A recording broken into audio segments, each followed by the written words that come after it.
Hello, it is 7 o'clock at night and I want to make my Halloween costume.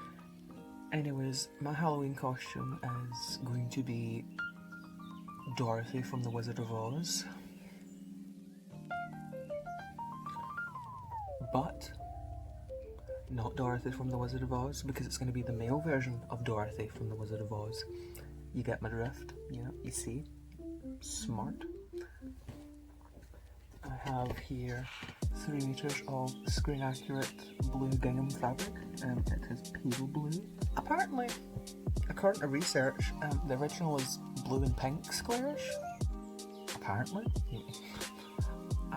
So I couldn't find that. I got this from Hobbycraft, so this is what I'm using. This was like $3.99 a meter, so I'm using that. I couldn't find any white fabric on time, so I'm going to be cutting up a bed sheet. Maybe 2 meters of cotton if you're not going to use a bed sheet, because you may be normal. I go the cheap method. I've forgotten its name. Rick Rack. I'm going to be using some Rick Rack. Oh, I love my name, Rick Rack. I got it in the wrong colour, not gonna lie. It was supposed to be pale blue, and it came in cyan. It does not match at all. I'm just gonna have to go with it. Fuck, I've lost my button tin. Where did it go? Ugh. Too much stuff. I found my button tin. I'm using 5 white vintage buttons because they're very accurate to the ones on Dorothy's costume, which I love. Probably to close up the back of the shirt, because I'm not going to be using zipper, I'm going to be using buttons up the back because I don't have one. Do I have a zipper? Oh, I do! I do have a zipper. Oh.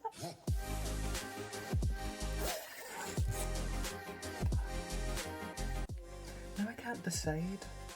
Do I use a zipper or do I use buttons? Oh man. I only have one button, so I'm using a zipper, I guess. It fell. Let's go for it. I'm just gonna wear red Converse because I can't be bothered wearing I can't be bothered putting sequins on them. So the top half is an exact kind of replica of Dorothy's costume with the rickrack and all that, and then instead of being a skirt, it's gonna be shorts. So it's actually, oh, I'm so excited for this. But yeah, that's how it's gonna work out, and let's go into it right now. I'm just gonna be cutting out the fabric and all that stuff. And here's a super sped up video of me cutting off the elastic part of the bedsheet. I'm not even kidding when I say this, there was so much elastic left over afterwards. There was like a solid 10 meters. This is me measuring out the bodice, the front of the bodice.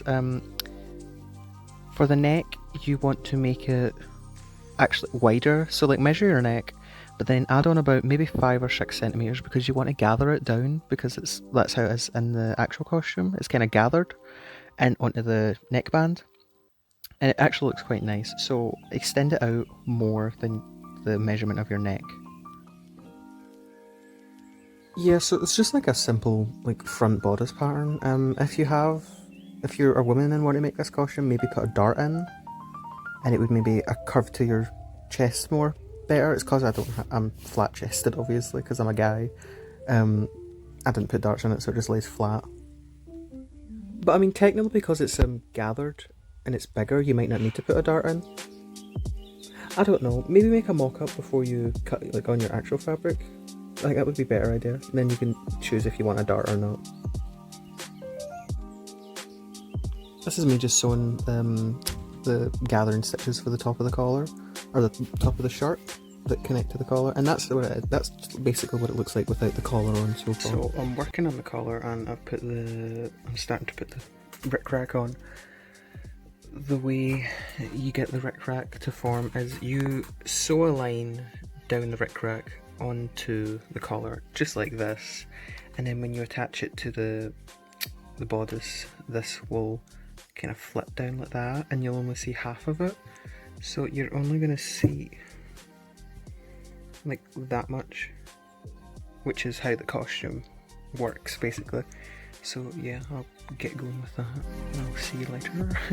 This is it. The best way I can describe it is don't sew completely down the middle, kind of sew away from the middle, like sew towards one side, if that makes any sense. I'm sorry, I don't know any other way to explain it.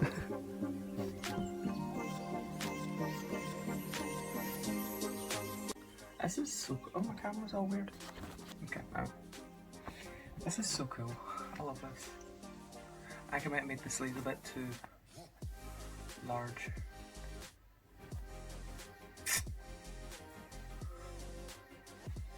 What are you gonna do about it? I love it. It's cool.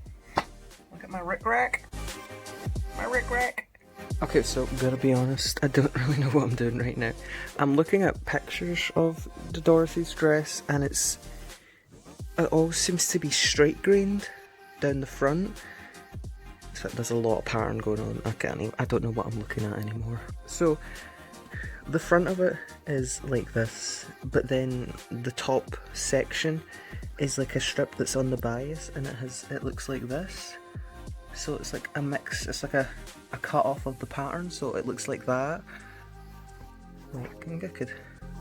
Okay, so best way to describe it is the bodice is on the straight grain, and then the top and straps are like on the crisscross kind of pattern. I'm just trying to figure out a way how to do the bodice, because I'm a guy and I don't have boobs, so I needed to find a way to make the bodice without adding a dart like Judy Garland's costume.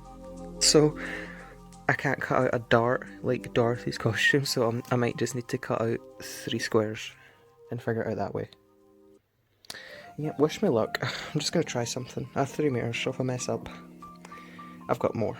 Yeah, maybe get 4 meters in case you're bigger or you mess up like me a lot. Oh yeah, make sure to cut on the line, because it is gingham fabric and it has obviously a pattern. You need to match the pattern. Oh, you don't need to. It just look nicer, I guess. I'm terrified to cut into this. Oh, it's exhilarating. You need to go bungee jumping when you can cut pattern fabric. Probably a lot more people would go bungee jumping than cut up fabric. I mean, you never know. So what I done here was I cut out 3 kind of square. Well, I cut out 1 rectangle that went for the front of the bodice, and then 2 smaller squares that were for the back of the bodice. Okay, so the straps are on the grain, like the crisscross way. So I'm going to fold it, I guess. Don't know why, but that's like so satisfying to me. Cut out a rectangle and I folded the corner up, so then it has the crisscross, and then I'm going to cut just a straight line across, and that's going to be the part for the top, and then I'm going to cut out 2 more bits for the straps, the over the shoulders straps. Okay, so you're going to want to cut like quite a few of these, because there's one for the straps, there's one for the top of the bodice, and then the belt of the bodice, so that's 4. And then there's ones at the bottom of the shorts, so that's going to be a lot more. So this is me just cutting out the pattern for the shorts. If you have a pair of trousers that fit you quite loosely, maybe copy the pattern for those and make them a bit looser, so they you can gather them, so they're not like fitted to your body completely. This is me showing you how to do the bottom part of the straps. You're going to want to not sew it up like a tube. You're going to want to sew it like, have a diagonal. So like, follow the lines on the pattern. My phone almost fell down there. This is a bad idea.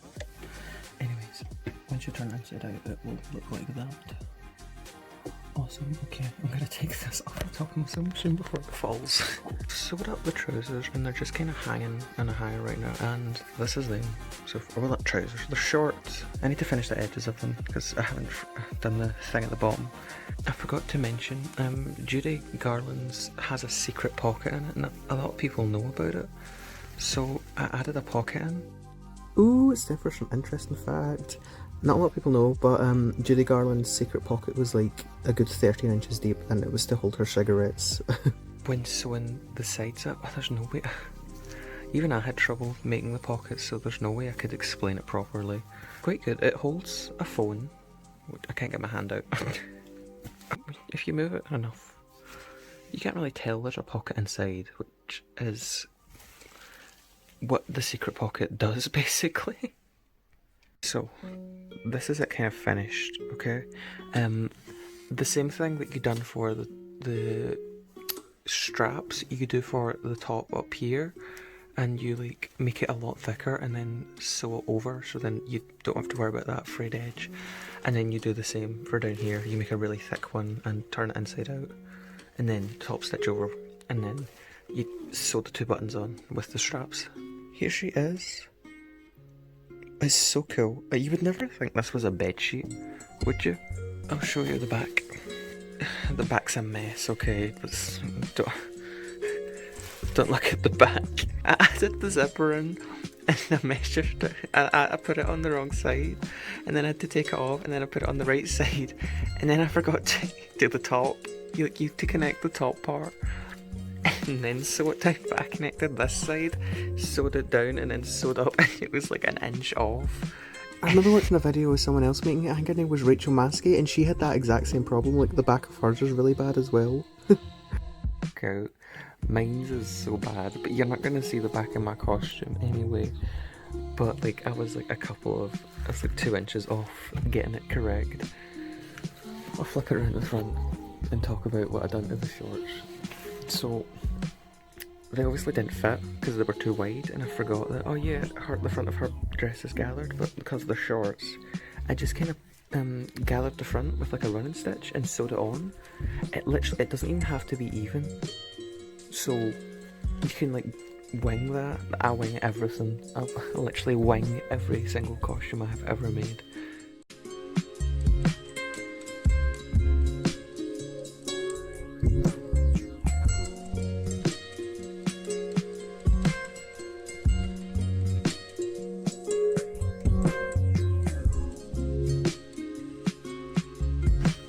Things that went wrong with this. It's a good costume, it's really nice, it looks the way I wanted it to. I'm very happy that it turned out with like the rick-rack on the sleeves and all that. Things I would do better for next time: measure everything out, maybe make a mock-up version of it next time, because it might work out better. Like, the sleeves are a bit big, I made them a bit smaller, that would work out and you would see the rick-rack more. Maybe if I pull it down, yeah, okay. Maybe I've made the sleeves a bit smaller. If I measured the straps correctly, maybe they would fall like around here instead of up here. Maybe if I made the zip correctly, it wouldn't be like a whole inch out. And maybe if I measured the belt correctly, the belt would connect in the middle. Can I just say, this is my first time making a pocket. It kind of actually worked out, which I'm very happy with. I've never made a pocket before. I don't know what I would even put in it. I put my phone in it when I was filming. A sharper, it stays in there. And I can get it out. Yeah, I'm quite happy with that. Anyways, thank you very much for watching. This took quite a while because I've never really made anything like this before, but thank you for joining. If you need me to explain anything more, because I know I might not have explained it properly because I was kind of going fast to get it done for Halloween, but yeah, thank you. Bye. Oh yeah, I still haven't finished the bottom of the shorts. I'll do that for Halloween, don't worry. Yeah, I probably won't.